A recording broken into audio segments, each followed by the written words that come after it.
Well, how you doing, YouTube? As you can see, I've cut the hair. When I'm at work, you know, my hair gets all poofy and crap, so I was like, screw it, we're gonna go short.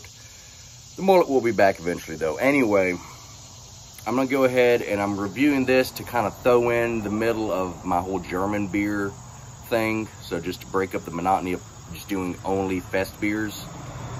So this is a little different from what I've been doing the past few uploads.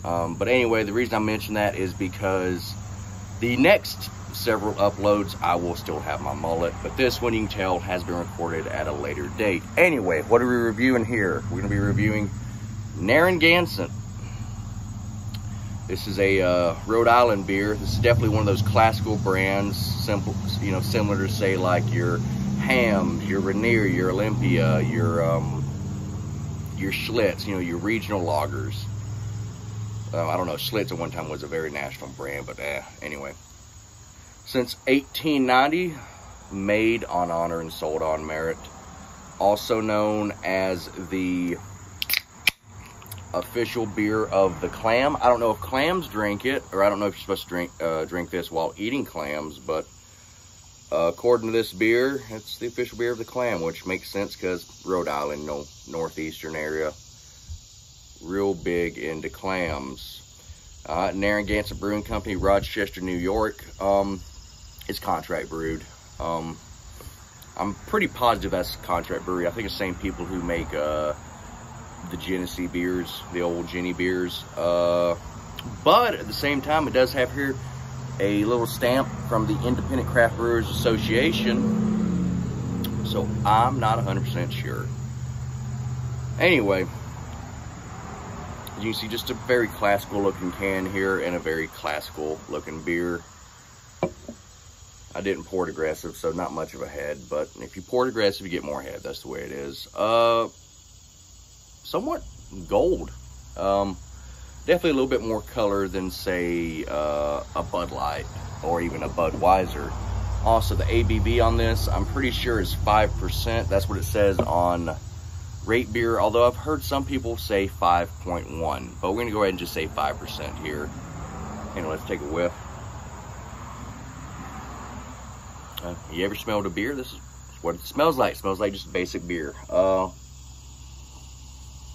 of reminds me just a tad. I mean, it smells similar to some Miller brand beers, like your PBRs, your Milwaukee, stuff like that.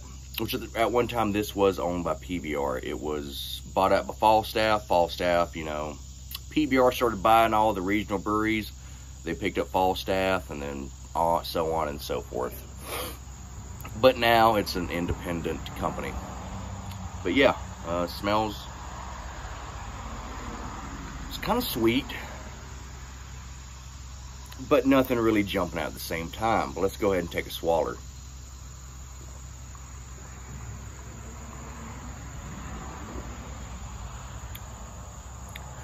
Yeah, I checked Rate Beer before this review really quick, just to see it, make sure I'm not missing any information.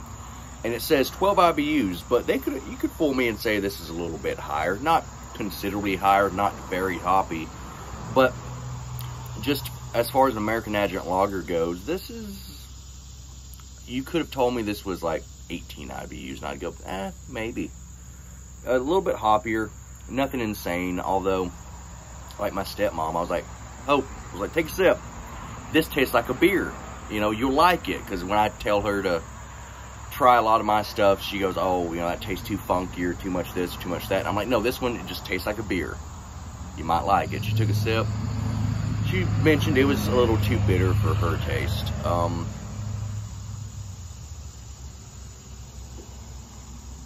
But as far as overall flavor goes, you do get a little bit of a bitterness, though if you're used to drinking hoppy beers, it's going to be very faint, almost not even noticeable. But if you're someone who just drinks a lot of light lagers, you'd be like, oh, there's a little kick there. And the finish is very very crackery, similar to, like I say, I mentioned Miller brands, similar to PBR on the finish, very very crackery, or white bread.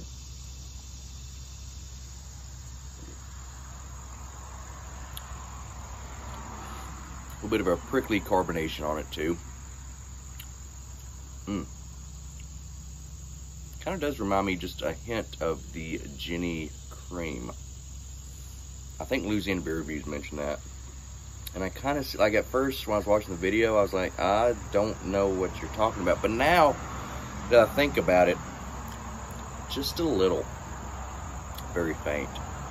But overall, this is a pretty good beer. It's simple, basic. Also kind of weird that it's technically a craft beer. I wouldn't have thought of it as a craft beer, but that's what it says on the side here.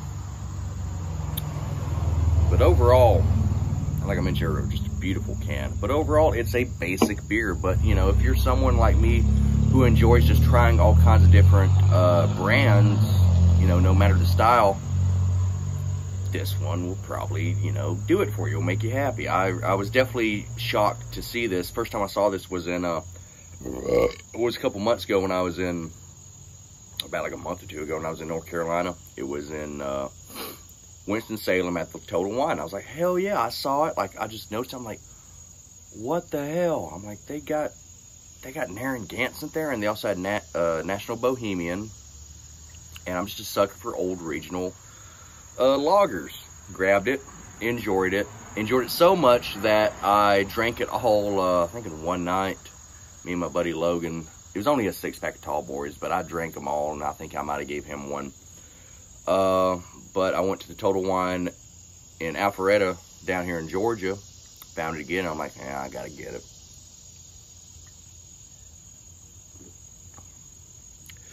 Just for the simple fact of, I gotta review it. And since we're talking about reviewing it, what exactly, what's the score gonna be here?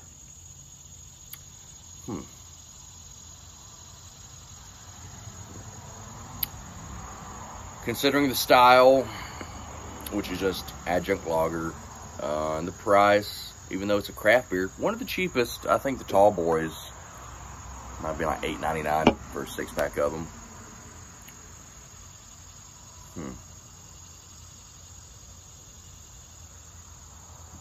Go ahead and give it a solid 8 out of 10. It's not gonna amaze you in any way. You're not gonna drink this and go, oh my god, you know, what is this? I've never had this. Oh my, you know, it's amazing. No, you're not gonna do that. You're gonna drink it and go, it tastes like a beer. But you can be like, very good beer. This is a dang good beer. And this is just another example of why I love regional American lagers. Is they're all pretty similar, but they have their own little distinctions, their own little differences, and for the most part, they're all really solid. A lot of people talk shit about, you know, the style of beer, and they're like, oh, Budweiser's, Bud Light is shit, and whatever. But the regional ones all just, I don't know, they all seem to me to be a step above a lot of the Bud Miller Coors, while at the same time being a step below as far as price. A lot of them are actually a tad cheaper. Like Hamm's is dirt freaking cheap. You can get a 6-pack of Hamm's, probably like $5 for a 6-pack of Tall Boys. Like dirt cheap.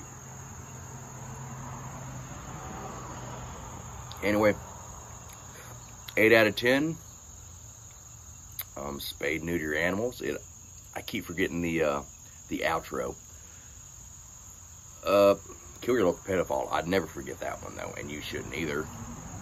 Have a good night and a pleasant tomorrow.